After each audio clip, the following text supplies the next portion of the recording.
قرآن شریف اس دنیا کی سب سے زیادہ مسٹیریس کتاب ہے اور اس کو دلچسپ بناتی ہے اس کی مسٹیریس سٹوریز۔ قرآن شریف نے اپنی صورتوں میں اس قدر حیرت انگیز واقعات رکھے ہیں جن کو سن کر آج بھی عقل انسان حیران ہے۔ اس میں سے ایک بہت زیادہ دلچسپ سورہ الکہف ہے جس کے اندر ہمیں ٹائم ٹریول کا ذکر دیکھنے کو ملتا ہے۔ اللہ نے اپنے نبی عزیر علیہ السلام کو تو 100 سال تک سلا کے رکھا اور ٹھیک 100 سال بعد ان کے جسم میں پھر سے جان ڈال دی، لیکن وہ 7 اللہ کے بندے جو رات کو سوئے اور جب صبح اٹھتے ہیں تو دیکھتے ہیں کہ زمانہ 300 سال آگے چلا گیا تھا، جس کا پورا ذکر ہمیں سورہ الکہف میں دیکھنے کو ملتا ہے۔ تو یہ اسٹوری کافی زیادہ دلچسپ ہونے والی ہے۔ السلام علیکم ناظرین، میرا نام ہے ارشد خان۔ تو چلیے بڑھتے ہیں اسٹوری کی طرف۔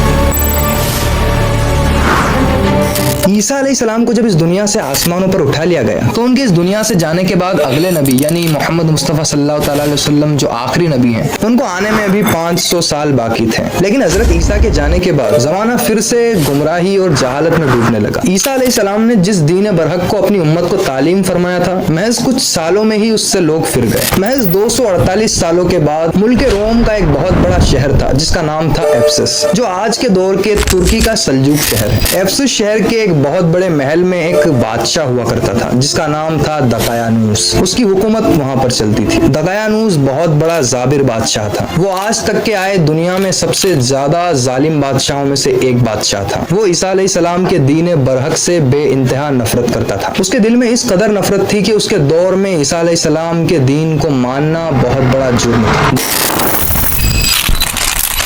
علی جناب دقیانوس کے حکم سے پلوٹونیوس سینکٹوس کو خداؤں کی اہانت کرنے اور عیسیٰ کے جھوٹے دین پر ایمان لانے کے جرم میں سزائے موت سنائی جا رہی ہے۔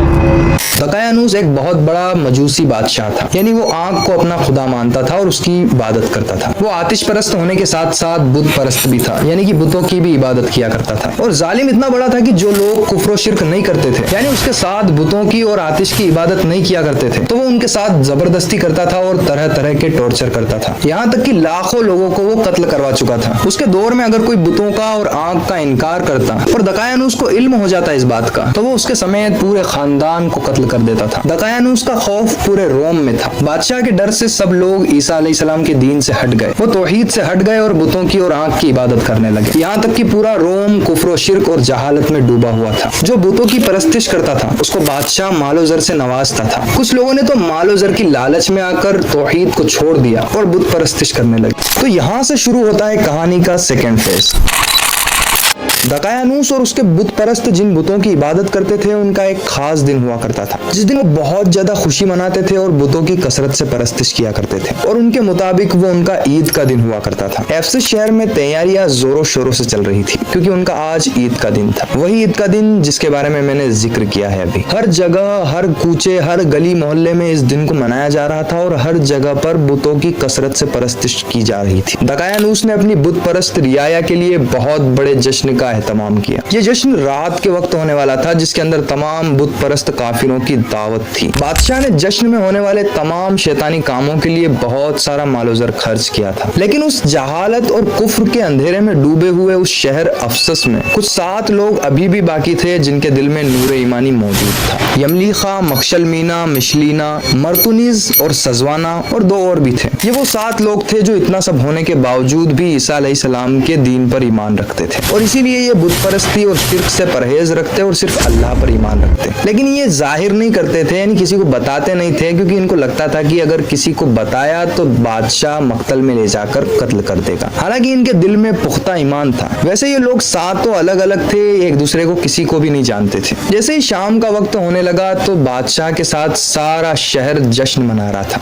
وہاں پر دعوتیں چل رہی تھی، بے حیائی اور بت پرستی عام تھی۔ سب لوگ اس جشن میں بے حیائی اور جہالت میں مشرور تھے، یہاں تک کہ پورا شہر جہالت کی رنگینیوں میں مگن تھا۔ لیکن یہ جو 7 لوگ تھے جن کے دل میں ایمان تھا وہ اس سب سے بہت زیادہ پریشان تھے۔ یملیخا جو ان 7 میں سے ایک شخص ہے، وہ جشن سے تھوڑا دور تنہائی میں ایک پیڑ کے نیچے جا کر بیٹھ جاتے ہیں۔ کچھ دیر گزرنے کے بعد ان 7 میں سے ایک دوسرا نوجوان بھی آ کر بیٹھ جاتا ہے۔ دھیرے دھیرے ایک ایک کر کے 7 نوجوان وہاں پر اتفاقاً آ کر بیٹھ جاتے ہیں۔ تھوڑا وقت گزرتا ہے، ان سب کو سمجھ میں نہیں آتا کہ یہ اٹھ کر کیوں آ گئے، حالانکہ سب ایک دوسرے کے بارے میں ایک ہی بات سوچ رہے تھے۔ تھوڑی دیر بعد ایک نوجوان नौजवान दूसरे नौजवान से पूछता है, क्या बात है, तुम जश्न छोड़कर आ गए? और ठीक यही सवाल उससे दूसरा नौजवान भी करता है। यहाँ तक कि कोई भी एक दूसरे को दिल की बात नहीं बता रहा था। थोड़ी देर गुजरने के बाद सातों नौजवान ने फैसला किया कि हम जो बात यहाँ पर एक दूसरे से करेंगे वो यही होगी और यहीं पर खत्म हो जाएगी, यानी कि बाहर नहीं जानी चाहिए। कुछ देर के बाद वो बता देते हैं एक दूसरे को कि हम ईसा के दीन पर, यानी ईसा अलैहिस्सलाम के दीन पर ईमान रखते हैं और इस बुत परस्ती को नहीं मानते, क्योंकि अल्लाह के सिवा कोई खालिक नहीं और न कोई माबूद है। जब उन सातों को पता चलता है कि हमारा दीन और ईमान एक है तो वो शहर में जाकर बुतों को सजदा करने से मना कर देते हैं। जब लोगों को इस बात का इल्म हुआ कि ये ईसा के दीन पर ईमान रखते हैं तो उनको बादशाह के सामने पेश किया गया।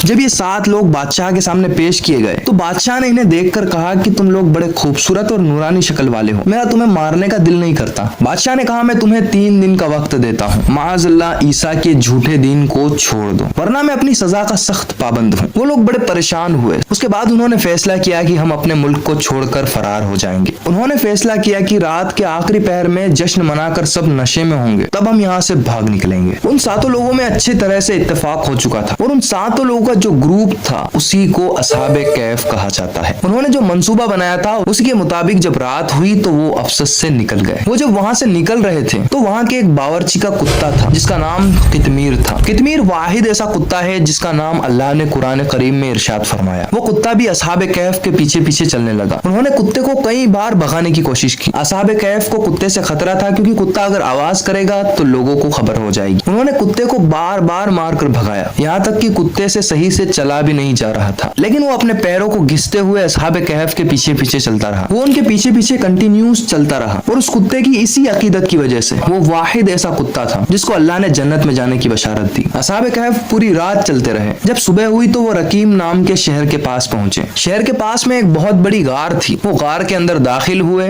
और थकान की वजह से सो गए। कुत्ता भी उनके साथ ही सो गया। जब बादशाह को इस बात का इल्म हुआ कि वो 7 नौजवान फरार हो चुके हैं तो अपनी फौज को उसने उनके पीछे भेजा। जब फौज को इस बारे में पता चला कि ये गार में गहरी नींद में सोए हुए हैं तो उन्होंने बादशाह को इस बात की खबर दी। बादशाह ने हुक्म दिया कि उस गार के मुंह को दीवार बनाकर बंद कर दिया जाए ताकि ये लोग अंदर ही मर जाएं। बादशाह ने एक बंदे को दीवार बनाने का हुक्म दिया। जिस बंदे को बादशाह ने दीवार बनाने का हुक्म दिया था वो बड़ा नेक अल्लाह का बंदा था। उसने दीवार बनाने से पहले 7 नौजवानों के नाम एक तख्ती में लिख कर और सारा मसला बयान कर एक संदूक में बंद करके रख दिए और उस तख्ती की एक कॉपी बनाकर खजाने में भी रखवा दिया। दीवार बनने के बाद सभी लोग वहां से चले गए, लेकिन ये 7 लोग अभी भी वहां पर सो रहे थे। कुछ घंटे गुजरे, 1 दिन, 2 दिन, कई हफ्ते गुजर गए, लेकिन असहाबे कहफ अभी भी सो रहे थे। अल्लाह ने उसकी शान और कुदरत के मुताबिक उनकी करवटें भी बदलाई, यहाँ तक कि उनको सोते सोते 300 से ज्यादा साल गुजर गए। कई जमाने गुजर गए, कई सल्तनतें खत्म हो गई, यहाँ तक कि दकायानूस और उसकी फितना अंगेज सल्तनत भी खत्म हो गई, लेकिन वो अल्लाह के नेक बंदे अभी भी बासलामत जिंदा थे। 300 साल से ज्यादा वक्त गुजरने के बाद रोम में एक नए बादशाह की हुकूमत आई। उस बादशाह का नाम बैदरूस था। बैदरूस अल्लाह और ईसा अलैहिस्सलाम के दीन पर ईमान रखने वाला एक बड़ा ही नेक अल्लाह का बंदा था। उसने फिर से मुआशरे में दीन हक को आम कर दिया और उस वक्त उसकी कौम फिर से दीन हक पर आ गई थी, लेकिन कौम में फिरकावारियत बहुत ज्यादा थी। बाज लोग कुछ बातों पर ईमान रखते थे और कुछ बातों पर नहीं रखते थे। कुछ लोगों का इस पर ईमान नहीं था कि अल्लाह मरने के बाद बंदों को फिर से जिंदा करेगा। वो लोग कयामत के दिन फिर से जिंदा होने के मुनकिर थे। बैदरूस कौम में फैली हुई इन बातों और मुनकिराना अकीदों से बहुत ज्यादा परेशान था। वो रो रो कर दुआ करता कि यार अब कोई ऐसी निशानी जाहिर फरमा कि लोगों को मुर्दा के वापस जिंदा होने और कयामत के दीन पर ईमान हासिल हो।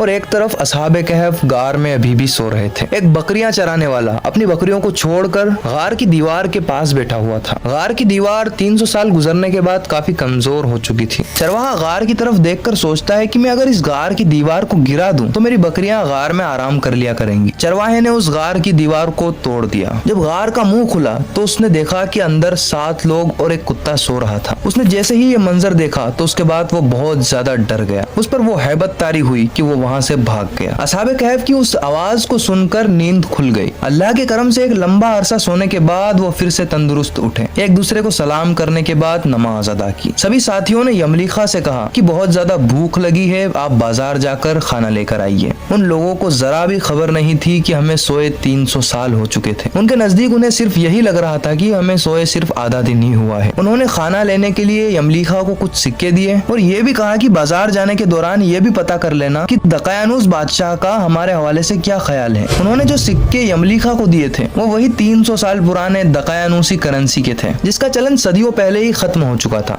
यमलीखा उन सिक्कों को लेकर बाजार गए। बाजार में एक नान भाई यानी कि रोटियां बनाने वाला और रोटियों की तिजारत करने वाला था। आपने उनको सिक्का दिया और कहा कि मुझे कुछ रोटियां चाहिए। जब नान भाई को वो सिक्का थोड़ा अजीब लगा तो उसने उसको पलटा पलटा कर देखा। दुकानदार ने सिक्के को देखकर सख्त ताज्जुब किया। उसको वो सिक्का समझ नहीं आ रहा था तो उसने दूसरे दुकानदार को भी ये सिक्का दिया। जब दूसरे दुकानदार को भी समझ में नहीं आया तो उसने अपने पड़ोसी को दिया। इसके बाद तीसरे दुकानदार के पास वो सिक्का गया, फिर चौथे दुकानदार के पास, लेकिन सिक्का किसी को समझ नहीं आ रहा था। अलर्ज की पूरे बाजार में अफरा तफरी मच गई। यमलीखा के बारे में पूरे बाजार में यह बात फैल गई कि उसको कोई खजाना मिला है और उसके सिक्के वो लेकर आया है। तो बाजार वाले उसको पकड़कर हाकिम के पास ले गए। हाकिम भी बहुत ज्यादा नेक था और ईसा अलैहिस्सलाम को मानने वाला था। हाकिम ने भी पूछा कि खजाना कहाँ है। यमलीखा इन सब चीजों को देखकर बहुत ज्यादा परेशान हो गए। यमलीखा ने कहा कि खजाना कहीं नहीं है, ये मेरा खुद का सिक्का है, मैं इसके बदले खाना लेने आया हूँ। हकीम ने कहा कि ये बात किसी भी तरह से यकीन के काबिल नहीं है। इस सिक्के में जो तारीख मौजूद है वो 300 साल पुरानी है। यमलीखा ने हाकिम से कहा, बादशाह दकियानूस किस हाल ख्याल में है। ये बात सुनकर हाकिम को बहुत ज्यादा ताज्जुब हुआ। हाकिम ने कहा, इस रूहे जमीन पर इस नाम का कोई बादशाह नहीं है। सदियां गुजर गई, सैकड़ों साल पहले इस नाम का एक बेईमान बादशाह हुआ करता था जो खप चुका। यमलीखा को ये सब सुनकर बहुत ज्यादा हैरत हुई। आपने फरमाया कि कल रात ही तो मैं अपने साथियों के साथ दकियानूस से अपनी जान और ईमान बचाने के लिए उस शहर से फरार हुआ था। यहाँ तक कि मेरे साथी भी करीब की गार में पनाह लिए हुए हैं। चलिए आपको मैं उनसे मिलवाता हूँ। इधर गार में असहाबे कैफ अपने साथी का इंतजार कर रहे थे। इंतजार करने के दौरान उन्हें गार के पास से कुछ आवाजें आने लगी। वो आवाजें आसपास के लोगों की थी। ज्यादा देर गुजरने की वजह से उनको लग रहा था कि हमारा साथी शायद पकड़ा गया हो। यमलीखा हाकिम के साथ सरे गार पहुंचा। हाकिम के साथ कई सारे और शहर के लोग भी थे। यमलीखा जब गार में दाखिल हुए तो अपने साथियों से सलाम किया और पूरा माजरा उनको समझाया। उन्हें इस अल्लाह के मौजज़े के बारे में बताया कि अल्लाह की कुदरत से हम पिछले 300 साल से ज्यादा वक्त तक सोते रहे। हाकिम जब गार में दाखिल हुआ तो गार में रखी संदूक को देखा। संदूक को अपने हाथों में लिया और उसको खोल के देखा तो उसके अंदर एक तख्ती थी। तख्ती पर 300 साल पुरानी तारीख और उन लोगों के नाम के साथ सारा माजरा भी लिखा हुआ था। हाकिम भी ये सब देखकर हैरान रह गया। हाकिम ने बादशाह बेदरूस को इस बात की खबर दी। जब बादशाह से असहाबे कैफ की मुलाकात हुई तो उन्होंने आपस में मुआनका किया। बादशाह भी इस बात को समझ गया था कि अल्लाह का मौजज़ा था जो उसकी कौम को राह पर लाने के लिए हुआ है।